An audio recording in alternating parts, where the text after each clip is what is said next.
Hello, I'm Shavana Anderson Bird, Site Director for the California Reading and Literature Project at UCLA, and this is Lunch Bites.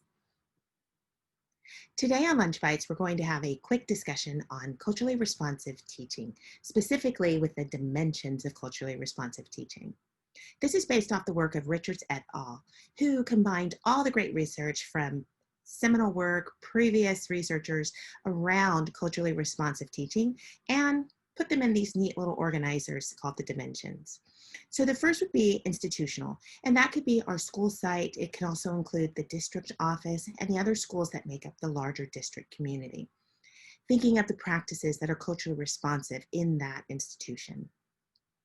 The second dimension is personal, and this is for individuals. So me as a teacher, you as a student, you as a principal, whatever your role might be, taking it upon yourself to individually increase your knowledge about culturally responsive practices, multicultural pieces, and of course, social justice as well. But it's up to me as an individual to seek and learn that knowledge. And the last dimension, which is the focus of this lunch bite, is the instructional dimension, specifically as it pertains to literacy. If you've seen our earlier lunch bite, we have one on multicultural texts for social justice texts. And that might be an important one to watch to help you select the text that you might use for focusing on culturally responsive texts in the classroom. For today, let's take a glimpse of what I mean when I'm speaking of culturally responsiveness in the classroom. It's sort of like looking at a huge vending machine and seeing all of these different choices and selection. There's so much research around this topic, but here are just a few pointers. Number one, focusing back onto the dimension of instruction, there are three elements that make up this particular dimension. All three of these can be addressed using literacy practices. So taking into consideration what your classroom environment looks like. And for some of us, that might be difficult right now because we're teaching virtually, but we have so many options now of what a virtual classroom actually looks like. Our instructional strategies that we're using. Culturally responsive strategies are highly motivational and engaging.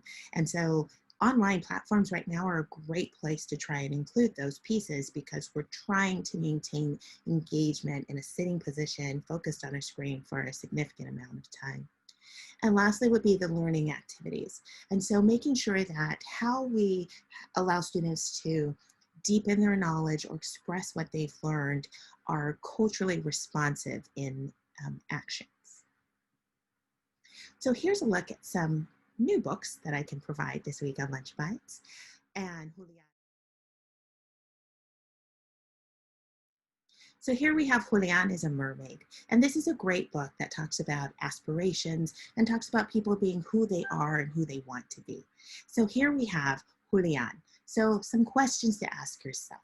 Have I read the book? If you remember previous Lunch Bites, that's an important piece.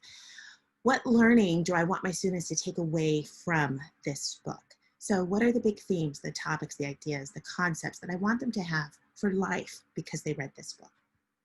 How can this text be used in my classroom environment? So again, we're online now. So what kind of things are they seeing online? What kind of sites am I directing them to? Do I have a classroom blog? What does that demonstrate? How can I incorporate this book into those areas?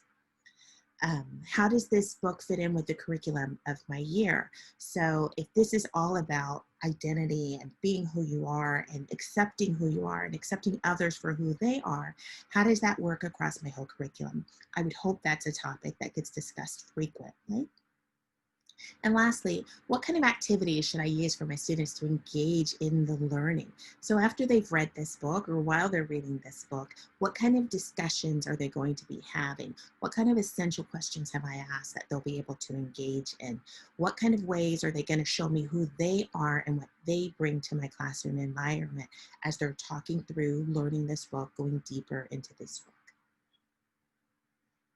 So take a moment.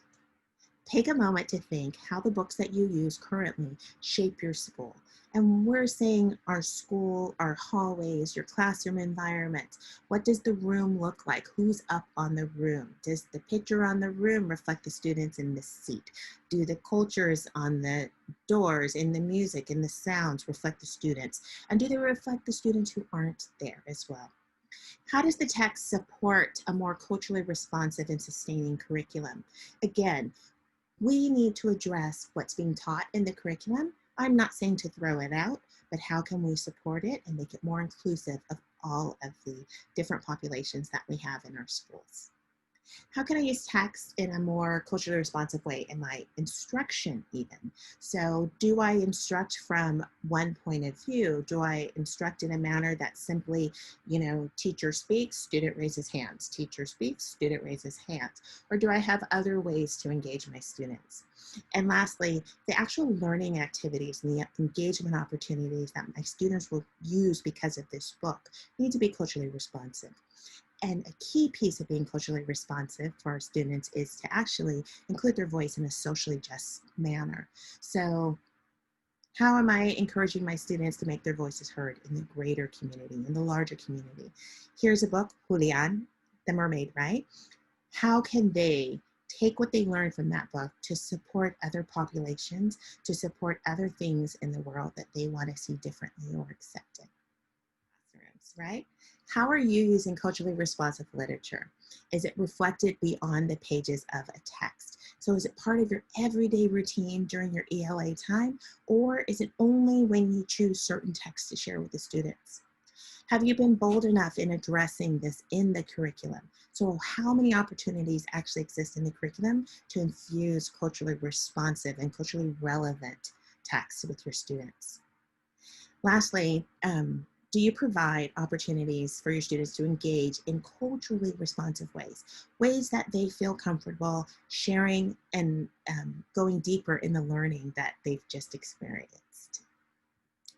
If you'd like to learn more about this, please contact us at our site or any of our social media platforms, and this has been Lunch Bites. I look forward to seeing you next week. Thank you.